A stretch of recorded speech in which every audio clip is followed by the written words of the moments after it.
राधे राधे दोस्तों। आज की इस वीडियो में हम लोग जानेंगे कि क्या प्याज लहसुन खाने वाले लोग लड्डू गोपाल की सेवा कर सकते हैं। तो चलिए शुरू करते हैं। अगर आपको मेरी वीडियो पसंद आए तो मेरे चैनल सुंदर भक्ति को सब्सक्राइब करें। देखिए, जिस घर में लड्डू गोपाल रहते हैं उस घर में प्याज लहसुन नहीं खाना चाहिए। आपको प्याज लहसुन को त्याग देना चाहिए। देखिए, आप अपने घर में ठान लीजिए कि आपको लड्डू गोपाल की सेवा करनी है और आप बहुत ही भाव से उनकी सेवा करेंगी, जो आप प्याज लहसुन को भी छोड़ देंगे। देखिए, पर बहुत बार ऐसा नहीं भी हो पाता है, क्योंकि खाना एक बार बनता है और वो भी प्याज लहसुन वाला बन गया, तो आपको प्याज लहसुन वाला खाना ही खाना होता है। तो ऐसी परिस्थिति में क्या करें? ऐसी परिस्थिति में आप ये कर सकते हैं कि आप अपने लड्डू गोपाल से क्षमा मांगे कि हे लड्डू गोपाल, हम आपके पूरे मन और भाव से आपकी पूजा कर रहे हैं, पर किसी परिस्थिति के कारण हम प्याज लहसुन नहीं छोड़ सकते हैं। पूरे विधि विधान से हम आपका सेवा कर रहे हैं, पर हमें प्याज लहसुन खाना पड़ता है, तो हमें क्षमा करें। और ये विश्वास रखिए कि लड्डू गोपाल आपकी प्रार्थना को ज़रूर सुनेंगे और ज़रूर आपकी परिस्थितियों को समझेंगे और आपको क्षमा करेंगे। अब बात ये आती है कि हम तो प्याज लहसुन खाते हैं, तो हम लड्डू गोपाल को भोग कैसे लगाएं? क्योंकि हमारे खाने में तो प्याज लहसुन होता है, वो तो हम लगा नहीं सकते।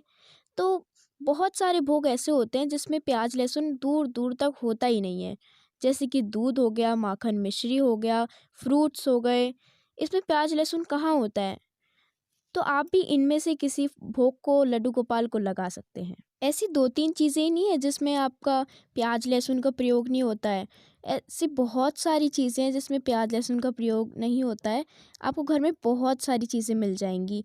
और ये भी मत सोचिए कि आप लड्डू गोपाल को पूरा खाना नहीं खिला पा रहे हैं। आप तो बस या तो दूध का भोग लगा पा रहे हैं या माखन मिश्री का। तो ऐसा नहीं होता है। भगवान को कुछ फ़र्क नहीं पड़ता कि आप उन्हें किस चीज़ का भोग लगा रहे हैं। भगवान तो बस ये देखते हैं कि आप उन्हें कैसे भोग लगा रहे हैं, किस भाव से भोग लगा रहे हैं। अच्छे दिल से भोग लगा रहे हैं या फिर बस रख के चले जाते हैं। भगवान तो ये सब देखते हैं। भगवान ये कभी नहीं देखते कि आप उन्हें सिर्फ़ दूध दे के चले जा रहे हैं या फिर पूरी खाना की थाली रख रहे हैं। आप बस भगवान को भोग लगाइए और बहुत ही अच्छे दिल से भगवान को भोग लगाइए। बहुत ही भगवान तो भाव के भूखे हैं, ना कि भोग के। आप बड़े ही अच्छे भाव से भगवान को भोग लगाइए, तो स्वयं आपका भोग भगवान स्वीकार करेंगे। कान्हा जी तो सिर्फ मन के भाव को देखते हैं और किसी अन्य भावों को वो देखते भी नहीं हैं। वही मैं आपको इस वीडियो में समझाना चाहती हूँ। चाहे आप कान्हा जी को एक खाने से भरी थाली या फिर बस एक छोटी सी कटोरी दूध ही क्यों ना दें, कान्हा जी बहुत प्रसन्न होते हैं अगर आप उन्हें मन के भाव से वो भोग को लगाते हैं। तो कभी भी ये ना सोचे कि एक छोटी सी कटोरी दूध से कान्हा जी का भोग कैसा लग पाएगा, उनका पेट कैसे भरेगा। उनका पेट तो बस थाली भरी सजी से ही उनका पेट भरता है। तो कभी भी ये ना सोचे। कान्हा जी तो बस मन का भाव देखते हैं और कुछ नहीं देखते वो। चाहे आप उन्हें एक छोटी सी कटोरी दूध ही क्यों ना पिलाएं, पर वो भी मन से पिलाएं। ये नहीं कि रख के चले जाएं और कान्हा जी भोग लगा लो। जब आप कान्हा जी को भोग लगाएं तो बहुत ही सुंदर सुंदर, बहुत ही मधुर वचन गाएं। जो लोग प्याज लहसुन खाते हैं, मैं उनके लिए एक बहुत ही अच्छी कहानी सुनाना चाहूँगी। तो चलिए शुरू करते हैं। एक लड़की का नाम राधिका था। वह नित्य ठाकुर जी की सेवा करती, सुबह 4 बजे उठकर उनको स्नान कराती और उनकी खूब सेवा करती, बहुत ही भाव से।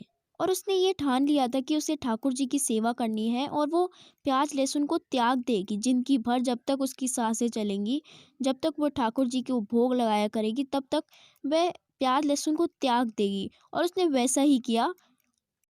पर उसके माता पिता हमेशा इस बात से उदास रहते थे कि जब उसकी शादी हो जाएगी, जब वो किसी घर में जाएगी, तो वो लोग प्याज लहसुन खाया करेंगे, तो क्या वो भी वहाँ पे यही सब बोला करेगी कि मैं नहीं खाती, और उनको अपनी भक्ति का प्रदर्शन करा करेगी कि मैं बहुत ही भक्ति भाव से भगवान की पूजा करती हूँ और मैं प्याज लहसुन को छोड़ दिया है मैंने।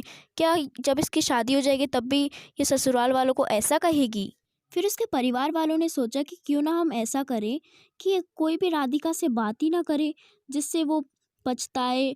और लड्डू गोपाल तो बात ही नहीं करते राधिका से, और आखिरकार हमारी बात को मानकर प्याज लहसुन खाना शुरू कर दे।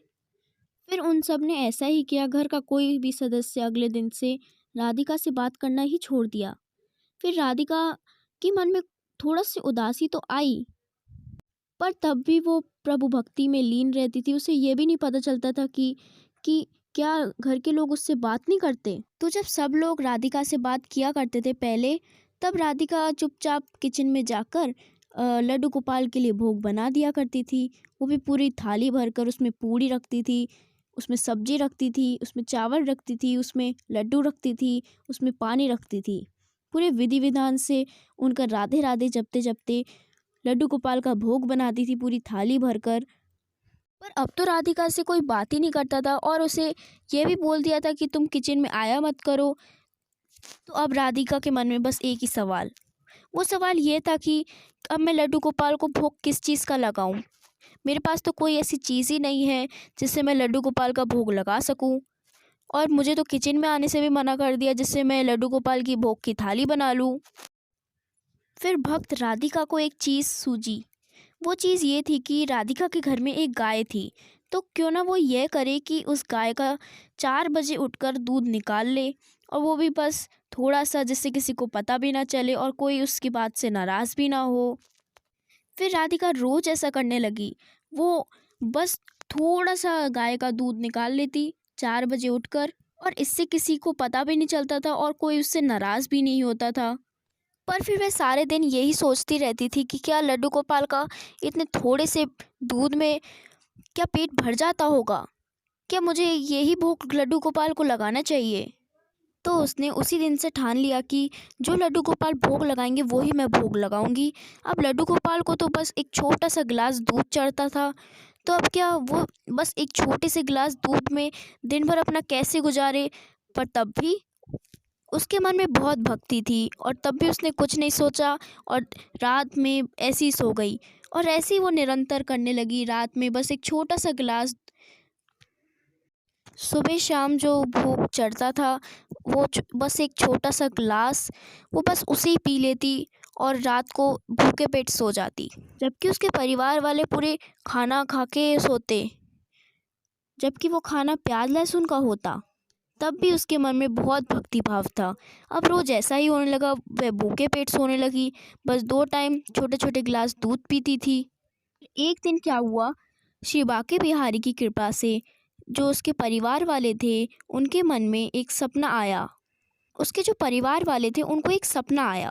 वो सपना ये था कि ठाकुर जी खड़े हैं और वो एक छड़ी लेके खड़े हैं, और वो उनसे बोल रहे हैं कि अगर राधिका को किसी ने भी भोग बनाने से मना किया, फिर मेरी बहुत ही अकाल दृष्टि तुम लोगों पे पड़ेगी और तुम लोग अपना सुखी जीवन नहीं जी पाओगे।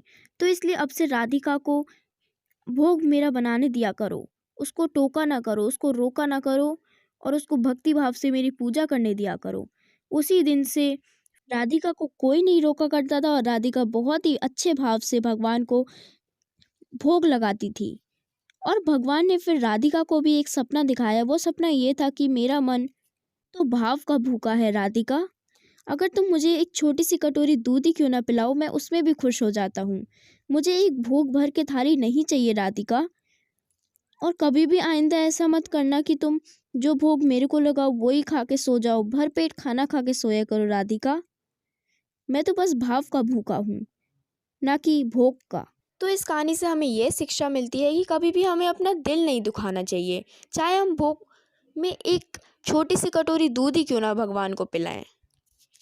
तो आप लोगों भी बिल्कुल चिंता नहीं करिए कि भगवान क्या सोचते होंगे बस एक छोटी सी कटोरी दूध में। भगवान तो बस भाव के भूखे हैं और किसी चीज़ के नहीं।